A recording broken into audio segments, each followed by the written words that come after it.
Hello दोस्तों, Rana classes में आपका स्वागत है।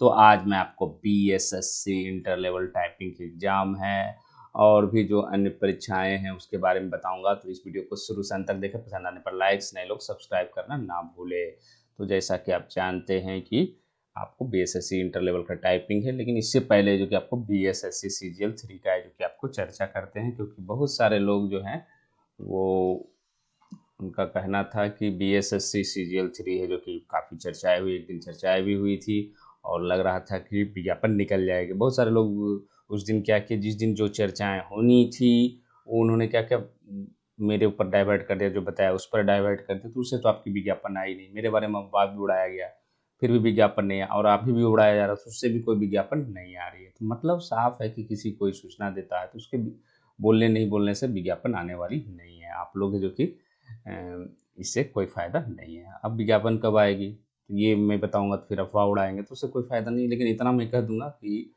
आप इस सप्ताह ना ही इंतजार करें तो बेहतर है विज्ञापन का। क्या अगले सप्ताह आ जाएगी तो ये भी मैं अब नहीं कह सकता, क्योंकि पल पल का पहले अपडेट देता था। लेकिन क्योंकि बहुत सारे लोग जो अच्छे लोग भी हैं, ज़्यादातर अच्छे लोग हैं, बुरे लोग इसलिए बुरे नहीं हैं, उनको नासमझ है, उनको आइडिया नहीं है कि जैसे कल कुछ लोग कह रहे थे कि आप पर कुछ लोग अपशब्द कह रहे हैं, कुछ यूट्यूबर। तो मैंने कहा वो उनके अपने संस्कार हैं, वो उतने ही जानते हैं, उतनी ही दुनिया जानते हैं कि मैं है जो कि इतना कर सकता हूँ, मैं इतना तेज हूँ। तो अच्छी बात है, क्योंकि अभी तक वो जॉब में आए नहीं हैं। बहुत सारे लोग जॉब में भी, जो जॉब में नहीं आए उनको दुनिया अभी हरी रही है, क्योंकि जब आप जॉब में जाते हैं तो आपकी अनुभव है जो कि सबसे कम होती है। और आपको हो सकता है कि आप अगर बीएसएससी इंटर में, तो आपको एक प्यून से भी मदद लेनी पड़ती है। मतलब आप सबसे लोएस्ट वहाँ पर रहते हैं। लेकिन अभी आपको क्या लगता है कि मैं सर्वश्रेष्ठ हूँ।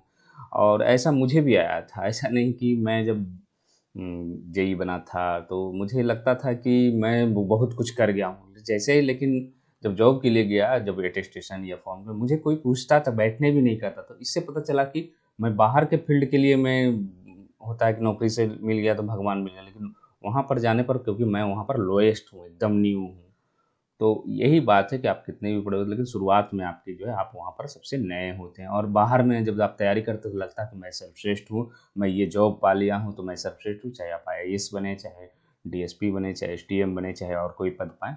तो मेरा यही कहना है कि आप अपशब्दों का प्रयोग है जो कि करते हैं, तो आप अपने संस्कार दिखाते हैं। आप कमेंट्स में भी बहुत अच्छे-अच्छे कमेंट्स, आलोचना तो बहुत लोग करते हैं, लेकिन उनके संस्कार झलकते हैं कि नहीं, आलोचना का एक लैंग्वेज होता है। आप अपशब्द कहते हैं तो आपको लोग देखते हैं, जिसके कर रहे हैं उससे 2 लोग जो साथ देंगे उसके बाद, लेकिन सोचेंगे कि ये आदमी है जो गुस्से में कम से कम अपशब्द करे। तो मैंने किसी भी यूट्यूबर्स या किसी को अपशब्द नहीं कहा है, और ना कह, मेरे संस्कार में भी नहीं है कि मैं आपको, आप मेरी जितनी भी आलोचना करें, अफ़वाह उड़ाएँ, लेकिन मैं आपको अपशब्द नहीं कह सकता। ये मेरे संस्कार में नहीं है और ना करूँगा, क्योंकि मेरा यही है कि अगर कुछ लोग बनना चाहते हैं, सीजीएल बनना चाहते हैं, दरोगा बनना चाहते हैं तो बने, या बीपीएससी से कंप्लीट होना चाहते हैं तो उनको अब आते हैं। ये तो हो गई आपको बीएसएससी सीजीएल 3 की, कि आपको इस सप्ताह ना वेट करें तो बेहतर होगा। अब आगे से क्या होगा ये तो आगे देखा जाएगा, लेकिन अभी वेट ना करें तो बेहतर होगा। अब आप कहेंगे कि पिछला जो आप कह रहे थे कि कहाँ उड़ गई थी, ये सारी सूचनाएं मेरी सही थी, लेकिन अब अंत में निकालना आयोग को काम है, और आयोग क्यों नहीं निकाला ये तो आयोग ही बताएगा। और आप, और एक चीज़ है कि आप, ये कुछ जिम्मेवारियां आप लोगों की भी हैं, और ये जिम्मेवारियां क्या करते हैं, आप लोग सोशल मीडिया पर डाल देते हैं कि कोई सूचना दे रहा है तो उसको गरिया दो, गाली दे दो, तो उससे वैकेंसी है तो आप खुलेआम कर सकते हैं। आपकी वैकेंसी अगर आ जाती है तो इससे कर सकते हैं। तो साफ साफ मतलब सारे लोगों की सभी चीज़ें हो रही है। बीएसएससी इंटर लेवल टाइपिंग हो रही है, ईएसआई मेंस हो रही है, सारी परीक्षा, टीचर की नियोजन हो रही है। तो फिर बीएसएससी सीजीएल 3 क्यों नहीं आया? क्योंकि आपने क्या किया, आपने तो 3 साल मुझे कह रहे हैं कि एक अपना जिम्मेवारी जो कि मुझे थोप दी है कि आप कह रहे हैं कि नहीं आया। तो आपने क्या किया? आपको परीक्षा देनी है, मुझे परीक्षा नहीं देनी है, ना तो फॉर्म भरनी है। मैं तो बीपीएससी की और यूपीपीएससी और जेपीएससी के अलावा कोई फॉर्म भी नहीं भरता हूँ, पढ़ भी नहीं पाता हूँ, कभी कभी नहीं भी देने जाता हूँ। तो वही कह रहा हूँ कि आप अपनी जिम्मेवारियों को कब तक दूसरे पर थोपना। आपने 3 साल में क्या किया है? ये आप जो दूसरे पर जिम्मेवारियाँ थोपते हैं, ठीक है, जो सूचना जो भी एनीबॉडी है, मेरे पर नहीं है, अभी जो भी सूचना देता है उनको सिर्फ अब गाली और गाली मिलती है। तो ये आप अपनी जिम्मेवारियाँ से थोपते, तो इसी तरह बीएसएससी सीजीएल इस साल क्या कई सालों में नहीं आएगी। आपकी इस तरह के रवैये रहे, सारी परीक्षाएं हो रही है, सिर्फ बीएसएससी सीजीएल 3 की विज्ञापन नहीं आ रही। तो आप समझ सकते हैं। आप अपनी, अब वो भी जिम्मेवारी आपकी क्या है वो भी मैं बताऊं तो फिर बेकार है, फिर इतने बड़े आप क्यों हुए। तो ये आप अपनी जिम्मेवारी से भाग कर किसी को आरोप लगाने से आपकी विज्ञापन तो आज से होगा आपको बीएसएससी टाइपिंग होगी। तो बीएसएससी प्रथम इंटर स्तरीय अभ्यर्थियों का है जो कि आज टाइपिंग टेस्ट होगा, जैसा कि कल मैंने कमेंट सेक्शन में भी डाला था आपको कि 13 जुलाई से होगी। पहले दिन लगभग 7,000 अभ्यर्थी इसमें शामिल होंगे। इसके लिए 7 परीक्षा केंद्र बनाए गए हैं। इसमें 5 केंद्र पाटलिपुत्र में, एक कुम्हार में, संदलपुर एवं एक जलालपुर सिटी पास बनाया गया। सभी सेंटर का संचालन टीसीएस करेगा। परीक्षा 17 जुलाई तक चलेगी। परीक्षा 45,758 अभ्यर्थी चयनित किए गए हैं। आयोग के सचिव ओम प्रकाश पाल ने बताया कि कोविड प्रोटोकॉल का पालन करते हुए परीक्षा आयोजित कराई जा रही है। अभ्यर्थियों को प्रवेश पत्र एवं एक फोटो पहचान पत्र की मूल कॉपी लेकर आना होगा। सभी अभ्यर्थियों को पहुंचना केंद्र से जो कि 1.5 घंटा पहले पहुंचे। तो मैंने कहा था कि आप लोग जो भी हैं 1.5 घंटा से भी पहले पहुंच जाएं, क्योंकि आप साइकोलॉजिकल क्या होते हैं, प्रेशर होते हैं। जैसे आपकी स्पीड 40 है, हो सकता है आपकी 5 स्पीड कम जाए, क्योंकि आप वहाँ दवा, आप घर में क्या है, आप बहुत सारे लोगों ने कहा सर मेरी 40 है, मेरी तो 10 घट गई। उसका कारण क्या है कि आपको प्रेशर बढ़ गया कि मेरी परीक्षा अब होने, अब तक क्या घर में आप मार रहे थे। बीएसएससी में 32 प्रकार के पदों पर नियुक्ति चल रही है। टाइपिंग के लिए, हिंदी के लिए मंगल पाठ, अंग्रेजी के लिए बात नहीं है। बेहतर टाइपिंग स्पीड और कम गलती करने वालों की अभ्यर्थियों की किस्मत खुलेगी। मतलब आप जितना कम गलती करें, हालांकि इसमें एरर नहीं दिया हुआ है, तो आप लोग जो भी परीक्षा में भाग ले रहे हैं उनको हार्दिक बधाई। आपके लिए बेहतरीन मौका है और आप लोग सेलेक्ट हो। और सेलेक्ट होने के बाद है जो कि आप लोगों की जल्द ही जो कि, क्योंकि अभी फिजिकल और स्टेनो और सीपीटी परीक्षा बाकी है, उसके बाद है जो कि आपकी होगी। और आप लोग जो है जो भी जाएं वो 1 घंटा पहले पहुंच जाएं। एडमिट कार्ड जो कि मेंस की हो, टाइपिंग की हो, और आईडी जरूर ले जाएं। पेन और पेंसिल भी ले जाएं, क्योंकि आपको कहीं हो सकता है साइन करना पड़े, तो आप इन सब चीज़ों को जरूर ले जाएं। और अपनी जो भी 100% आपकी 30 हो, 25 हो, 40 हो, कोशिश करें कि आप बाद में ये ना पछताएं कि मेरी स्पीड इतनी कम थी, ये ज़्यादा थी, क्योंकि आपको जितना समय मिला आपने कोशिश किया। बहुत प्रकार के पद हैं इसमें। और कल मैंने एक कमेंट डाला था, तो बहुत सारे लोग नाराज़ हो गए कि मैंने पंचायत सचिव को टाइपिंग में डाल दिया। मैंने नहीं डाला, मैं हड़बड़ी में अपने लेखा की जगह देखा भी लिखा गया होगा। तो नन टाइपिंग पोस्ट है या नहीं है ये तो बीएसएससी क्लियर करेगा। और नन टाइपिंग होगी ही, जिनके अच्छे मार्क्स होंगे उनके पंचायत सचिव जरूर मिलेंगे। जिनके कम होंगे उनको भले ही परेशानियाँ हो सकती है, लेकिन नन टाइपिंग जिनके अच्छे मार्क्स आएंगे उनको पंचायत सचिव भी मिल सकती है।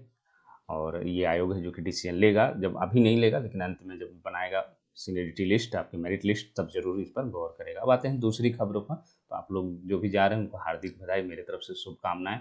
जो भी सफल हो वो बिहार से, क्योंकि इससे बेहतर मौका आपको नहीं मिलेगा। 12 सितंबर को होगा नीट का आयोजन। तो एमबीबीएस, बीएमएस समेत चिकित्सा के अंडर ग्रेजुएट पाठ्यक्रम के दाखिल के लिए नीट है जो कि आयोग 12 सितंबर को किया जाएगा। तो 12 सितंबर को आपका नीट की परीक्षा होगी।